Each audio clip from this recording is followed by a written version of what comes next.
Question number 2. Let's comprehend the probability. What is given? The probability that a missile hits a target successfully is 0.5.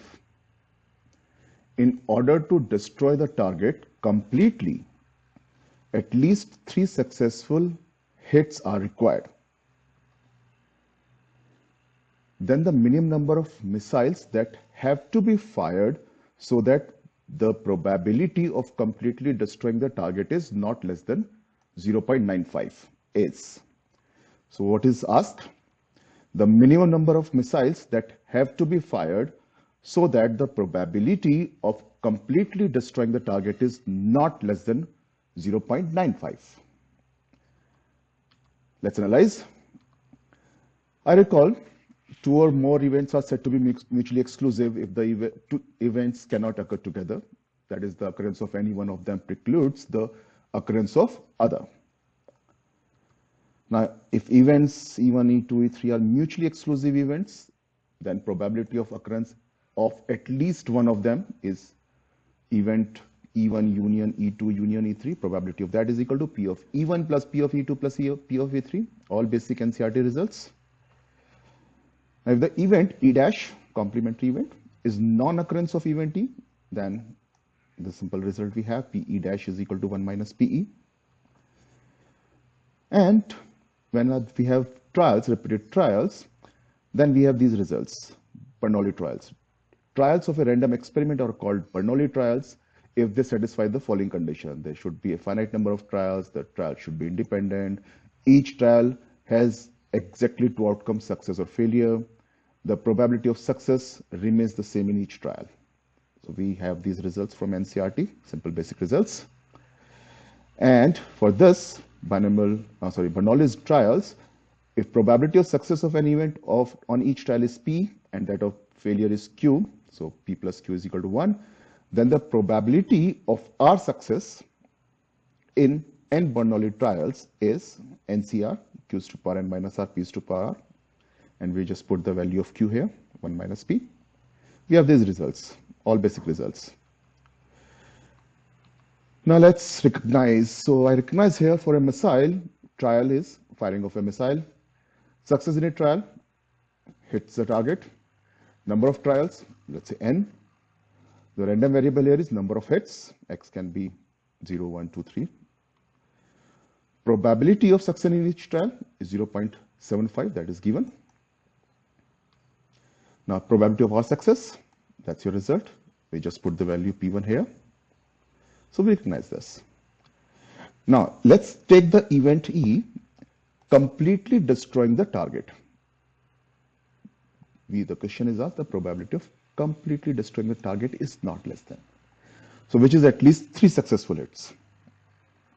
Now E dash, not completely destroying the target, which is not at least 3 successful hits.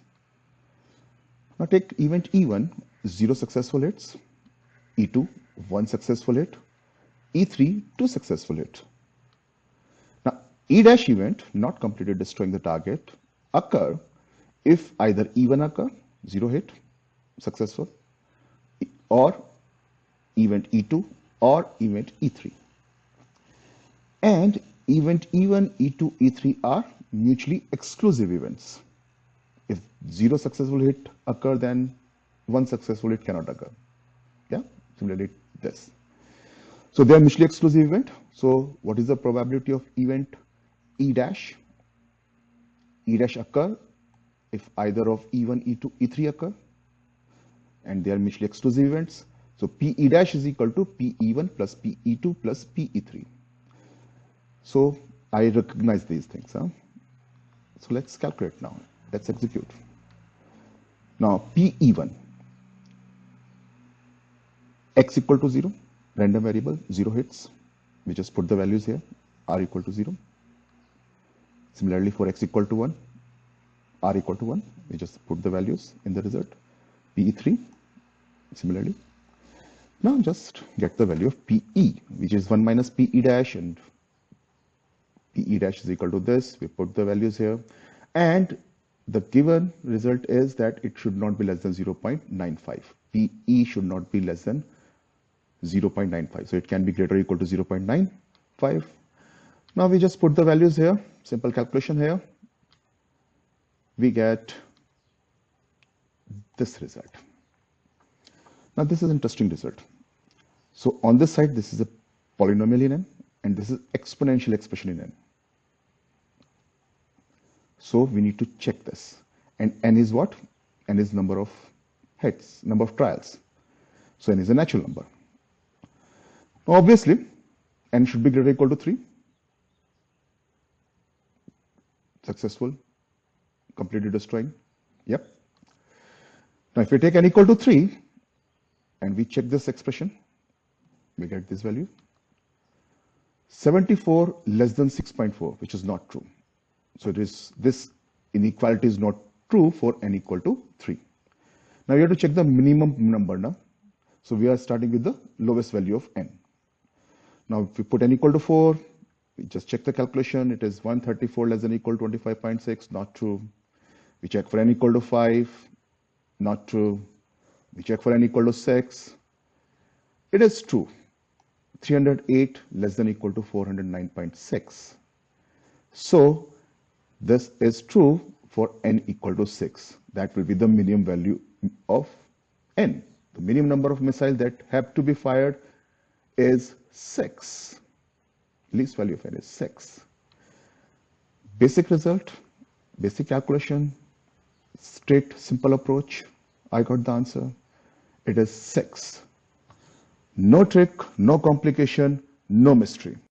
This is my approach. Straight simple approach, SS approach. No trick, no complication, no mystery. My name is Shishir Sani. I'm graduate of IIT Roorkee, class of 96. IIT JEE coach since 99. Thank you.